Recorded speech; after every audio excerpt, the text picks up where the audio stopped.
so today we're going to talk about several things. What are we going to talk about, Madeleine? Well, this weekend is Valentine's Day, so we're going to hit on some tomorrow, so this weekend. So we're going to hit on just a couple topics connected with Valentine's Day, our views of it, and then just romance in the church. Yeah, and theology of the body, maybe we'll touch on that a little bit. On some St. John Paul II. Yes, yes we do. All right, so starting with Valentine's Day. So we all know the common perception of it, right? We go into the store. What do we see in there? There's chocolates, flowers, roses, giant teddy bears. Oh, yeah, no. That's so cheesy. You don't want one of those? No, I mean, I do, but I don't think my husband would like that. Well, it's not for him. Yeah, but it would take over his side of the bed, so he might veto that. You put it over in the corner. Okay, so no giant teddy bears, but we all see that's the commercial side of Valentine's Day. But it turns out that there was a guy named St. Valentine, which I don't know a whole lot about, unfortunately, but he was a martyr, right? Mm-hmm. He was captured during the Roman Empire, so when Christianity was illegal. Alrighty. So it's not that romantic human love between a man and a woman that we think about it. It's that true Christ-like love of dying for what you believe in. So where did that connotation come from? I have Valentine's no Day? clue. Did Hallmark make that up? Probably like every other holiday. I will say Valentine's Day now is Anchor Cat Valentine's. Let's say how much you hate Valentine's Day. I got one of those. Well, it's called Singles Awareness Day. Oh, yeah. You know, you see those, because it's SAD. Singles Awareness Day. That's the acronym. That's SAD. just sad. It's just sad. I don't think I was that pitiful when I was single, but maybe. Well, I was. That's okay. I hated Valentine's Day, and I think I'm still a little bit bitter about it. But anyway, that's just... That's another story for never talking about that. So St. Valentine, what did he do that was cool? Do you remember? Did he visit a prison or something? He was in a prison. He was in the prison. And helped people send messages to each other through the prison, if I'm remembering correctly. Okay, so messages, giving each other Valentines. Could be where the Valentines came from. We'll go with that for today. Sounds good. Sure. So that's all we know about St. Valentine. That's quite a bit, though. That's probably more than the average person off the street. Exactly. So we're good with that. But we get this very secular idea that Valentine's Day is all about physical love and wooing your woman. Yeah. And a lot of people think the Catholic Church doesn't like that at all. That it's a very cold version. You get married because you have to. Right. You're together because you have to. But just to make babies and nothing else. Yeah, which is that's not true, is it? No. As a married woman, I can say that's not what the Catholic Church teaches. So what does the Catholic Church teach about? Well, we believe marriage love is twofold. It's for union between a man and a woman and procreation. It goes hand in hand. You can't have the union without the procreation and the procreation without the union. What happens when you try to separate the two? It becomes very selfish. It loses that beauty of a united love, and you end up just using each other for your own pleasure, which can be really easy to fall into, and that's part of the reason the church tries to keep the unitive and the procreative together, because when you enter a relationship or you enter a situation saying, no matter what this brings, I'm open to life, I'm open to the pregnancy that could follow, whether I'm fully ready or not, whether it's my timing or not, I trust you as my spouse, and I trust God that we will be open to this situation. Which sounds a little bit scary. Yeah, it's very scary. My husband and I use natural family planning, and it's still every month a little sit there, okay, what are our goals this month? Are we trying to get pregnant? Are we trying to avoid pregnancy? But it's still that constant okay, we're not doing anything medical to stop it. We'll avoid things, but God does what God does, and we need to be open that life could come. So you always have to have that open attitude towards it. That's good. That's a big commitment. It is, and it was one of those when you start like studying it and going and saying, okay, this is what we want to do, it adds a whole different serious level to that relationship, that it's not just the physical bonding, that you're truly opening yourself up to another person. More responsibility, like a lot more. Oh yeah, it's not that even my friends were like, the moment you get married, there's no guilt, there's no worry, it's all just fun and games, and that's not what we believe. It's beautiful and it's worth it, but it's not this easy, no worries, no responsibility lifestyle. So I just want to touch on this for just a moment, because 40 Days for Life just started on Ash Wednesday. People just started praying in front of Planned Parenthood clinics against abortion. And I think a lot of people have this idea that natural family planning, or NFP, is just Catholic birth control. Is that true? Or the rhythm method, which is an old school method of birth control that believed every woman had a 28-day cycle. So as long as you counted to day 14 and didn't do anything on day 14, you were safe. I even had a doctor last year try to tell me, when I said I wouldn't use birth control, that just avoid day 14 and maybe you'll be okay. Wow. Which I just looked at him and I was like, okay, let's just stop right here. A doctor told you that? A doctor just looked at me. That is crazy. It is birth control in that we are avoiding the way my husband and I are currently using it is we are avoiding pregnancy. But as we've talked with my instructor, it's a twofold, in that any day you can either choose to avoid pregnancy or to try to achieve pregnancy. That doesn't mean every time you do it you're going to achieve or avoid pregnancy, but it's that constant relationship.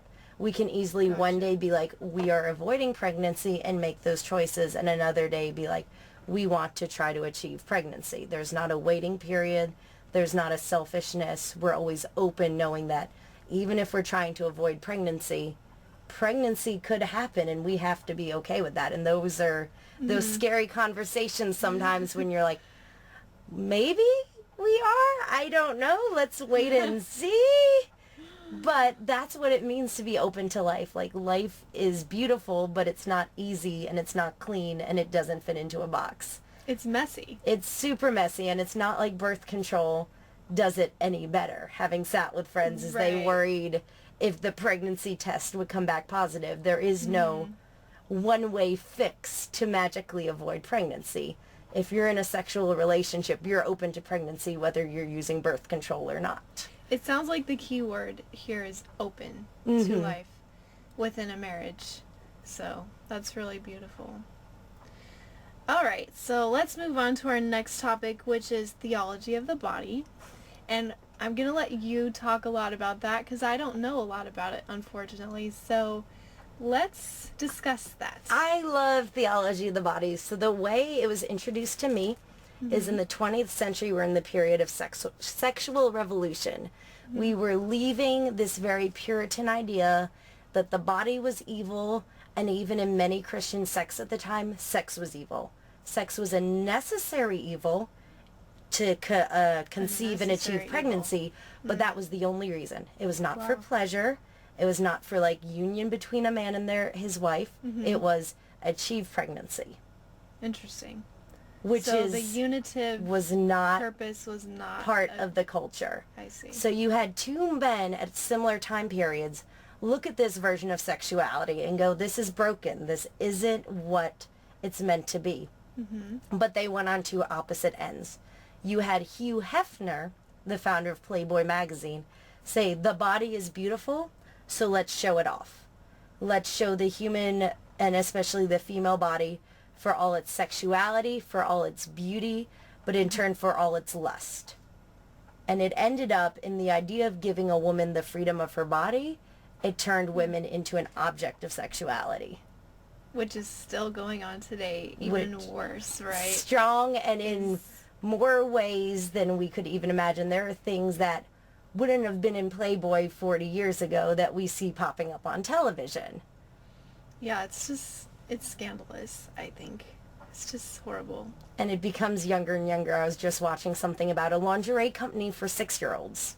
Oh. Not bikinis, Oh, lingerie. And I was watching it going, what? Yikes. Like, who in their right Yikes. mind would be like, let me put your 6-year-old in a corset? No. And we're shocked when 14-year-olds are No. getting pregnant. We've opened up this society that we want you to be. Hello, people. I'm like, really? Really? Yes, you're going to be having sex at 14 if you're wearing a corset and high heels at 6. Like, let's not give people the tools of sexuality and then say, you used them? So what does theology of the body say? How does that teach the proper use, teach how the body is beautiful? Because it is beautiful, right? It's wonderful. So John Paul II, St. John Paul II now, spent years teaching what he called theology of the body. And what it said was the body is beautiful. Right. The body is one of the most beautiful gifts of God. And because it is so beautiful, it must be veiled. Similarly to how we as Catholics veil the Eucharist in the tabernacle, that it's something beauty and to be adored, but only in the right time and place. So a female body is beautiful when viewed by her husband with respect, with love, with that unitive respect, but not by someone who wants to view her as an object. So not for use, but for love. For love. And he opened up just this huge idea of the body wasn't evil. Because that was the idea that was going, the body was evil and sinful. And while it can be used for sin, the body in and of itself is not evil. There's nothing evil about being a woman. No. Having curves does not mean you're more sinful because you genetically got curves. Yeah. Yeah. So what would be a message you would think that young adults should hear today? Like, 20-somethings, 18 to 30-something. What do we need to know? We need to know just how beautiful we are. And not in that cheesy, like, God made you so beautiful and wonderful, and you're a princess. Heard at every retreat ever attended. Always. And I gave those women talks, and I look back that I gave Which those is still talks, and good I to want to hear. gag. It's good to hear, but as 20-something-year-olds living in the world, that's not helping us. That's not an easy way to live, to go around and thinking, I'm a princess. I am, and I'm beautiful, but I am a... Do you really believe that? No, and I hate to say it, I don't want to be a princess who lives in an ivory tower locked away from the world. Me neither. That's not who I am. I like better in Proverbs 31 where it says, she is clothed with strength and dignity. So that I love that verse. It's one of my favorites, and I just gave a talk on it, because in that, you're not this weak, meek idea of a woman, that a woman is veiled because she's weak, or she needs to be taken away from the world, or she's going to lead men to sin. It's that in your femininity and the beauty that God gave you, you are strong and you are beautiful, and wherever your vocation is, that's where God wants you to be strong and beautiful. Exactly. So how does that fit in with the culture's idea today that, women's empowerment and you can do anything that men do and all of that? It's really hard at times, because I had friends who looked at me and were like, you want to work outside your home and you want to be a principal? I thought Catholic women just stayed at home all day and had like 12 babies and homeschooled. And I was like, the beautiful thing about Catholicism is if that's what they're called to do, Nothing wrong with that. That is their femininity. But the Catholic Church could, if feminism really was what it said it was, you could do. Because what inherently feminism said at the beginning was that women could do whatever they chose to do. Whatever they chose to do. In that, so what happened? If I chose to be a teacher, that was okay. But that's not what's being done anymore. I went in to register for classes in college and basically looked like I was stupid, that I could take calculus and I had high grades, but I wanted to be a teacher. Because why would a woman want to be a teacher? We fought so hard for our rights. Wow. Why would you be a teacher? I don't get it. Why would you want the lowest of the low teaching and not the highest of your bright students? But the beauty of the Catholic belief with women or men and our vocation is that your vocation in your life is wherever God meant you to be. Meaning for one woman, her vocation may be in a home, raising her kids and homeschooling her, and that is exactly where God wants her to be. And if another woman is meant to be single her whole life and be a CEO, that is her vocation, and that is her inherent dignity. And just because one woman looks maybe the world's idea of what a Catholic woman should be, and another one works as a businesswoman, that doesn't mean the one outweighs the other. That's so true. Who are we to judge, right? Exactly. And that was one of those like really hard for a while, because I grew up around people that you graduated high school, you got a degree because you're supposed to, and then you got married and have babies, and that wasn't my calling, and it was hard to like come to terms with it was okay, that wasn't my calling. Interesting. Well, good for you sticking for what you believed was right. Any last thoughts, any closing thoughts on theology of the body, or? Not particularly. I haven't read a ton of it. I read some stuff about it. It's the beautiful way to approach sexuality and even sexual education, and approaching it with this very beauty and dignity instead of approaching it immediately as this use-abuse culture that most people are taught sexual education as. And there's lots of videos online, like Christopher West, Jason Everett. I was just watching some of those today. Chris Stefanik will have a ton on it as well. Very entertaining, but very profound things that they say. Alrighty, so the last thing we were going to talk about today was the romance between God and his church.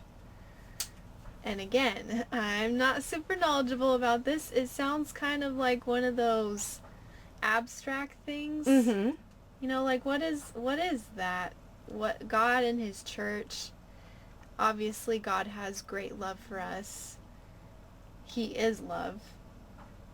So examining the romance, though, between God and his church, to bring a romantic spin on it. Very appropriate since it's Valentine's Day tomorrow. What can you say about that? Well, what I've loved, and I've heard a couple people talk about on retreats, is the idea of God as the lover, and that a true gentle lover does not push himself into your life. We as Christians believe, you know, we have to be open to God for him to come in. He's not going to force himself in. And the idea that our relationship with God is the lover offering the hand, saying, come with me, go on this adventure, be mine. But we have to be willing to take that hand and make it a two-way street. He's not going to force you. He's not going to kidnap you like a Viking. He's going to invite you. A Viking. I was trying to think of something that kidnaps. No, that's Viking good. That's good. That's a funny image, though. So take the hand. That would take a lot of courage, trust, commitment, but you probably have no idea at the beginning how much it would take. But it's the same way in a relationship, because at the beginning of a dating relationship, you don't always know what you're getting into. You don't know if it's going to end in marriage, if it's going to end in sin, if it's going to end in heartbreak. You just know that at that moment, that's where you're supposed to be. And I think that's the way in the Christian walk a lot, is we accept this call. We say, I am worthy, I am loved, and I am loved by you. I want to love you like that. So then we believe that we are worthy, because God made us full of dignity, as individuals having lots of dignity. I don't know how to say that really well. But it's the idea that we are worthy of love. Like, there are groups, and I had friends who are like, we are never worthy of God's love. Like, God, we don't deserve it. And it's not that we deserve it, but we're worthy because God made us worthy. He says, I love you so much that you deserve this. All the worthiness that we have comes from God. Exactly. Right? And that's the beauty of that relationship, is it's he gives it all to us and says, give it back to me. What if we try to keep it all for ourselves? What will happen? A lot of times it can become that very selfish religion, or that very judgmental faith, because if you're not in that open relationship, it's the same way it is when you're in a relationship with a person. If it's one way, it's not healthy. You don't have open communication, and you can't have that true understanding with God. When you hit that point with God, you can be fully open and honest in the way in a relationship, and even if that means loving God to the point of yelling at him or going, God, I don't know what you're doing. Why? What are you doing in my life? But that's the same way in love. In a relationship, there are times you're going to look at the person you love and be like, why are you doing this? I don't understand why this is part of the plan, why this is part of life. But that's part of that journey of love, is we don't always understand why love is given or I like that. The how journey of people give love. love. The journey of love. It sounds like it could be a Only book to- or a song. It probably is. I'll copyright that and just make Yeah. a whole No- retreat nobody series on the steal journey that. of love. Next women's session is going to be called Journey of Love. All right. And we've lost most of our male viewers at this point, but that's okay. Oh, they were gone at the giant teddy bears. They turned it off. But it's so cool, that idea of like God is the lover. Yeah, I guess I don't feel really comfortable with that image. I don't know why. I really haven't given it a lot of thought. I don't think of him as that. I think of him as my father. Mm-hmm. That kind of relationship. Not a romantic type of thing. And it helps. Part of the beauty of Christianity is there are so many different ways God reveals himself, that he reveals in the ways that help us. Oh, so it could be individual to individual, Yeah. what they need. So if someone's been horribly hurt by love, the idea of God of the lover is going to be really tricky for them. The same way that someone who may have had an absent father figure really struggles with the idea of God as a loving father. But there are hundreds and hundreds of names for God, and there are hundreds and hundreds of ways to think of him. And that's part of the beauty is I may not understand God as wisdom. That's one of those ways of God that I struggle to understand. But God is the Father, wisdom. or God is the lover, makes sense to me because it's something I can apply to the situations I've lived in my life. That makes sense. So it's more tangible to you that way. Yeah. Because you can relate it to your experiences. Mm-hmm. Yeah, awesome. Do you have any other thoughts on that? I think that's a good stopping place for today. This was Alright, fun. good. It was fun. Well, hopefully our listeners, our watchers, whatever you want to call them, we're so thankful if they are watching. And yeah, it's been fun. And what do you think we should talk about next time? I was thinking we'll be in March. We'll be coming up on Easter. We're also smack dab in the middle of the Year of yes. Mercy, which falls perfectly into so Holy Week. Perfect. So maybe some talk of Year of Mercy and how that should affect our Easter journey this year. Oh, that sounds deep. We Maybe. can do deep. We can do deep. I think we can do it. Well, thanks, Madeleine, for joining me today. Yeah, thanks, on Stephanie. the This Renovate was fun. podcast. So if you're watching us on YouTube, make sure to hit like and subscribe. Click right here. And if you're listening to our podcast on iTunes, make sure you subscribe to it so it shows up on your feed. You don't want to miss